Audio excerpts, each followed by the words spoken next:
What's going on, Ole Miss fans? I'm your host, Zach Mareth. As always, I'm back with your co-host, Billy Cole, for another episode of the Rebel Talk podcast. Some interesting news hit the Ole Miss social media cycle earlier today that Lane Kiffin would be addressing the team.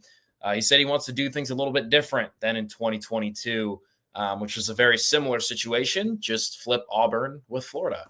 We're also going to preview the Ole Miss-Oklahoma game. We got a lot of good coverage coming at you guys. We got Karis Chambliss taking pictures live at the game tomorrow, along with Dalen Flowers, and he'll be doing some content live in Oklahoma as well. But before we get into all that, Billy, it's been an interesting week for Ole Miss fans. I've never seen anything quite like what Florida Twitter has done. Oxford High School posts a picture of Knox, and the first comment underneath it is, "I can't wait to watch Knox play high school football in Gainesville." Ole Miss, the Ole Miss account, posts a picture of squirrels in fall and autumn, and the comments underneath are Lane Kiffin to Florida from these Florida fans.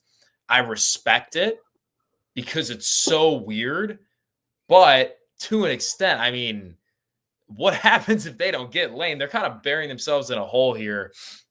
What do you think about the Twitter fan base of Florida and their desperation for Lane Kiffin, Billy? I think it just proves how good of a coach he is, in my opinion. I think it just shows that he's one of the best coaches in the country. And I really do got to give it to him. I think Florida always has some of the best fans, the most passionate fans in all of college football. So it doesn't surprise me that once they set their mind to something, they're gonna follow it with their Sure. whole hearts. No, that makes sense. But I guess even further into that, do you think it's fair for them? I mean, in my eyes, I'm going to give it to you straight. Like, Lane Kiffin missed the playoffs with an NFL roster. I think he's a really good coach, but I don't think he should be getting paid top 5 money in the sport. And it looks like he's going to be getting paid that money regardless of Ole Miss or Florida. Do you think they're putting him on too high of a pedestal, or is it valid from your standpoint? For me, I think it's completely valid. The inflation of the coaching market and player market is just going to continue to go up.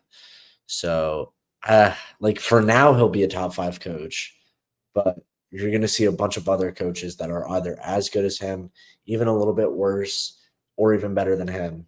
Just their inflation's going to keep going up. It's like best way I can describe it is like Bryce Harper getting that money back when I was in like 7th grade to go to the Phillies for $300 million, and now that looks like pocket change.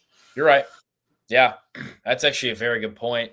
Diving into just a little bit of a tangent here, I don't think it's awfully fair what Lane Kiffin's doing to Ole Miss and the fan base, only because he comes out and he does this documentary claiming how he's changed. He's found his home here in Oxford. Landry's going to graduate from Ole Miss in the spring of 2027. Knox is finding a new friend group, and now he's starting on the Oxford High School football team. His brother Chris is here. Chris's kids are getting acclimated in the Oxford school system. So, yeah, it doesn't necessarily feel fair from the Ole Miss fan standpoint, especially considering that Ole Miss, if he decides to go to Florida, it will not be because of financial purposes. The boosters have said that over and over again. They're going to match the salary they've given to the Grove Collective. They've gotten him, 10-plus NFL draft picks, NFL signees, whatever the case was, in one season. Yet Lane can't even make the playoffs that year. And now he's treating Ole Miss like this little Ole Miss who he doesn't even know if can compete with a Florida team who, quite honestly, we should have wiped out of the stadium last year and should beat again handedly this year. So it is a little bit confusing to me, and I don't necessarily appreciate it from the Ole Miss fan standpoint. And unfortunately, I think when the job is right, yeah, Lane Kiffin's going to bail, and he's going to continue to push off these decisions. If it's not Florida this year, I fully expect it to be LSU sometime in the next 2 years. And I don't think it's beneficial to the team to call this meeting and say, hey, guys, I don't have an answer for you, but let's try and lock in on the game. I mean, I guess it's better than not acknowledging it at all like he did in 2022. But, these guys want answers. And if they don't win against Oklahoma, there's going to be a lot of problems in the locker room and for the rest of the season. I think the game tomorrow is going to play a lot into Lane's future decision, honestly, Billy, because you're not going to leave a team in December if you're in the college football playoffs with the transfer portal starting in early January as well. I just wanted to get your thoughts on the team meeting think that helps at all? And do you think he's trying to do things differently to help the team focus? I mean, where are you at with this? I'm really mixed because I feel like sometimes calling a team meeting, depending on how it goes, can be really beneficial, but it can also be worse than not saying anything at all. So I'm really torn out on like a coin flip 50-50 about it. For me, I think Lane doing all that podcasting and stuff, or what, documentary and stuff, sorry, like proves that he has a connection to Oxford.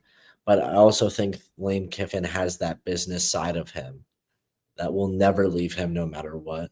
Yep. So I'm so torn, and I honestly don't have a good enough analysis to be able to be given out.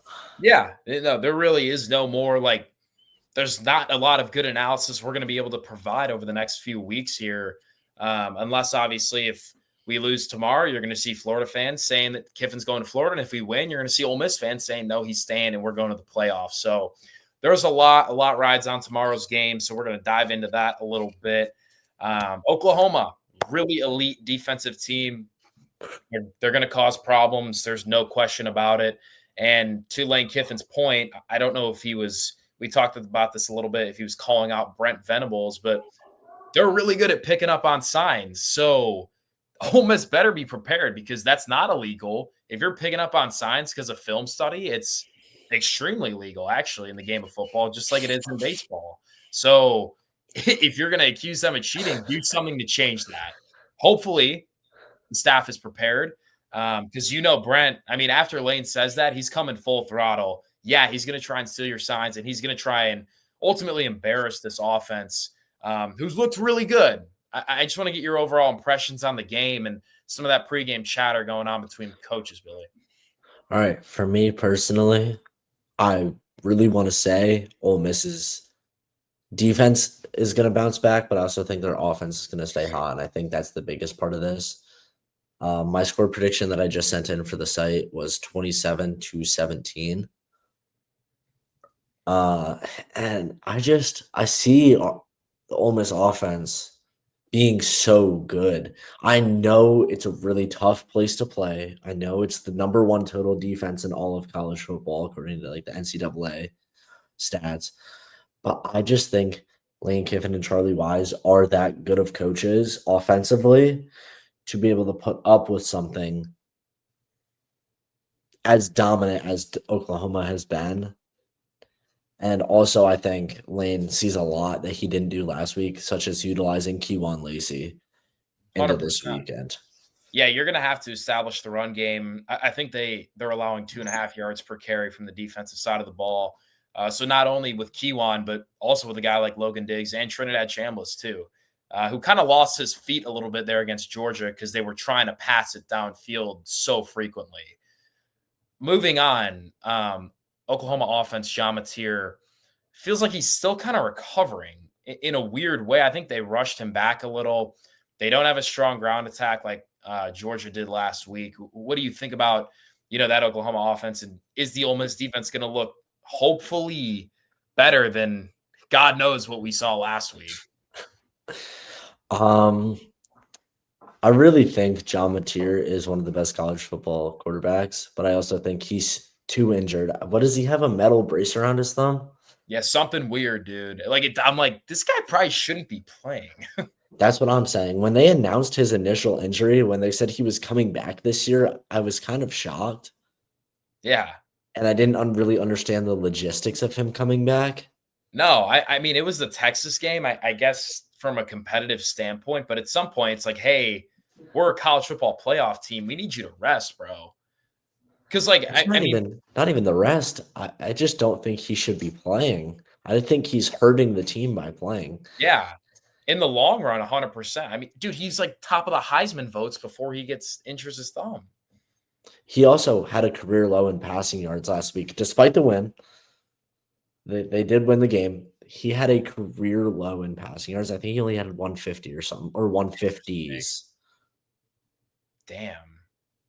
And That's a good they're not as good on the ground as Georgia was, I think that the Ole Miss defense will be so zeroed in on that Yeah, I that agree. they will be fine and be able to stop it this week.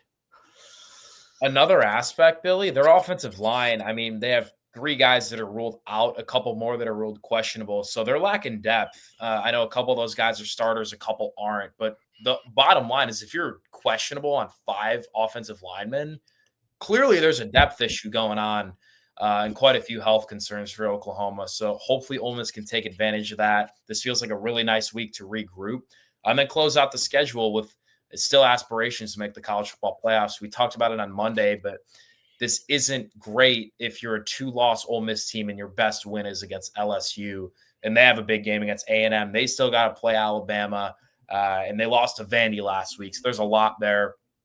In terms of score predictions, I'm taking Oklahoma 21-17. I do not trust Lane Kiffin teams that are distracted. Lane showed me that in 2022. Breaks my heart to say that, and I really hope I'm proven wrong. You know, I put myself in this mindset, so maybe I'll be happily surprised tomorrow. Any final thoughts before we get out of here? We got a busy Friday night ahead of us, Billy. Yes. For me, I think the Oklahoma defense is that good. I'll say it again, but Trinidad and the use of Austin Simmons being healthy, I guess you would say. Right. But I think they're so aggressive no matter who's in the game that this offense is so well rounded. And Lane really preached about how we wish he got Q on the ball more on Monday in his press conference when I talked to him about it. I can't see Ole Miss coming out of this game with a loss. I understand what happened in 2022, but I don't know. It feels a little different in my opinion. But like I said, I got 27-17 Ole Miss coming away with a win on the road and keeping their aspirations of not just the playoffs, but the SEC championship alive. I love it, man. I hope things are different than 2022, in all honesty. All right, guys, that's all we really had for you. Want to get together for a quick podcast. 11 a.m. kick tomorrow on ABC. It's another top 15 matchup for Ole Miss. Be sure to stay tuned to mine and Billy's social media, therebelwalk.com. Leave a like, comment, and subscribe to the Rebel Walk YouTube channel. Hotty toddy and go Rebs. Thanks, guys.